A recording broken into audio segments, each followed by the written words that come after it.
যে দেখেন আমার খালাম্মায় গরিব দুঃখীদের জন্য রোজার বাজার করে দিতে আছে। এই যে চাল, তেল, এই যে আলু, পেঁয়াজ, এই যে আলু, তারপরে এই যে রোজার দুধ, সেমাই, এরপরে সাবান, চিনি, ছোলা, লবণ সব কিছু দিতাছে।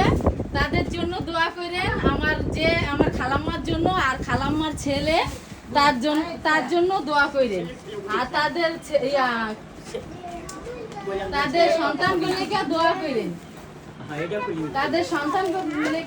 করেন, তারা জানি আরো বেশি বেশি সবাই দিতে পারে। তাগো তৌফিক দিয়েন, আরো বেশি টাকা পয়সা দিয়েন, এমন জানি সারা জীবন দিতে পারে।